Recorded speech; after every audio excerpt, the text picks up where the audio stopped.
Hello everybody, it's been a little while. I've been on holidays, so I'm a little bit jet lagged, so if I waffle I'm getting my excuses in now.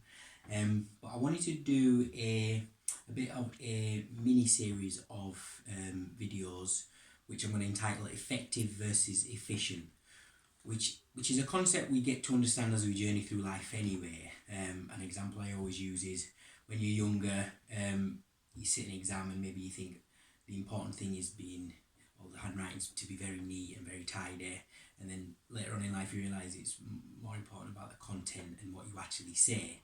And weight loss is very much around that. People can get very bogged down in the minutiae of things like sticking to a very strict calorie controlled diet, where a simple shift could be, instead of thinking about how much you eat, of course that is important to some extent, but more important really is in terms of when you eat, and that would link to things like intermittent fasting. So it's a mindset switch to think about where we can get the most bang for our buck, where we want to spend our time, energy and effort. And if anything, a bigger area than just dieting is training, because it asks for more energy, effort and time.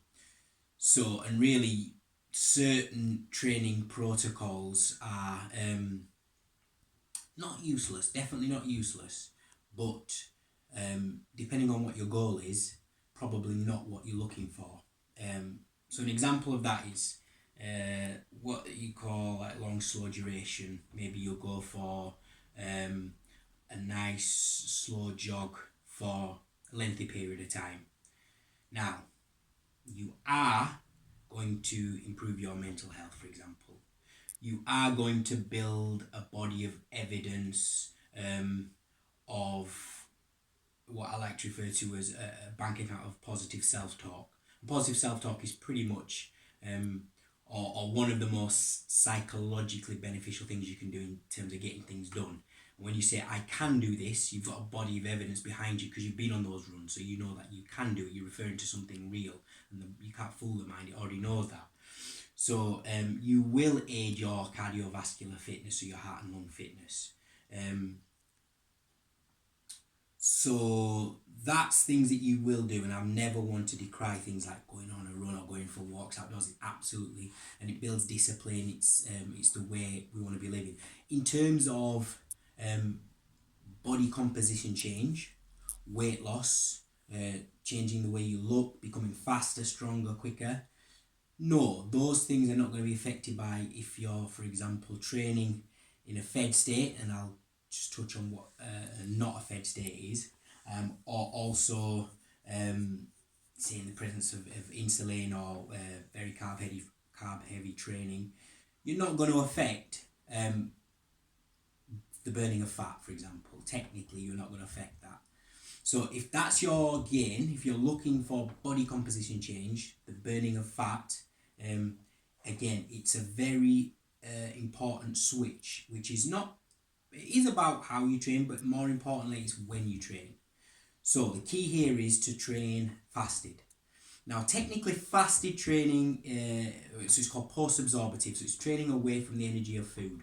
And that is technically anything from 3 to 5 hours after food, depending on what you've ate and how much and stuff. But a good rule of thumb for me and a way forward is to just do it in the morning. So after you've woken up, before you've eaten, getting some form of training in then. And I know what you're thinking, intensive, long-winded, or who's got time for that? Nobody.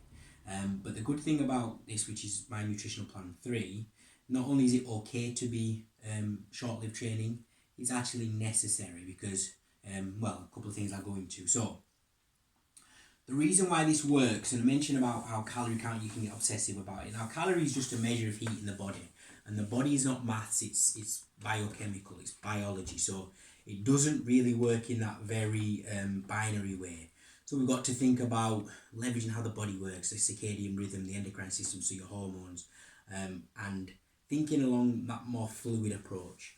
So, for example, some of the things that happen when we fast, and how that works in combination with training.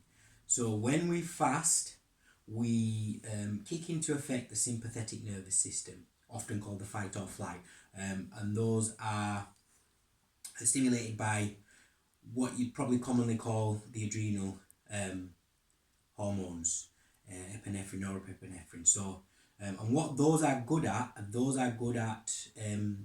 oxidating fat. Those are what makes us, they're catabolic for fat tissue, so they make us burn fat. Now, you probably can gather from the name, those are kind of almost your stress hormones. It's good to put the body under stress, but only for a relatively short period of time. So that's why it's good to have a high intense workout, but not really a long one. So I mentioned that the body is under some stress when you're fasting, and the double whammy is that's compounded by the fact that you're under some stress when you're training. So those are those sympathetic nervous system hormones, and those are very helpful for fat oxidation, so the burning of fat. The other thing that is required is you are going to be away from the presence of insulin in a fasted state. You're going to have glucagon, which is the antagonist of insulin. You're going to be in fat burning mode, which is often dramatized as, but it's a real thing. So you're going to be able to leverage the fact that you're training to get hormone sensitive lipase going, so you're going to be actually burn fat, the conditions that are needed for fat burning to occur. And in addition to that, so that's about the catabolic state, but it's also true to say that in a fasted state we produce more growth hormone, which is in some senses the gold standard of hormones for, certainly for protosynthesis, muscle growth. And I think in men it's 2,000 times more 2,000 times more growth hormone is produced. I think it's 1,300 times more in women when we're fasting. So therefore, especially if we're using kind of resistant style training, the ability to not only burn fat because of the sympathetic nervous system, but to, and this is when real body composition change, to increase muscle size, which is huge for keeping weight off, and also for body composition change, strength, power. That is made so much more pronounced when you're training in a fasted state. So that's the kind of combination. We've got massive weight loss opportunities and massive increase of muscle increase opportunities coming together to create real, what they'll call a biohack, real body composition change. All those Hollywood actors, how they get ripped and in shape, that's largely through things like fasted training. So when you train is key, and then I'm going to do a few videos on levels of training, what level you're at, how you can accomplish these kind of things in the morning without messing up your whole week. And yeah, so I look forward to seeing you on those. Thank you.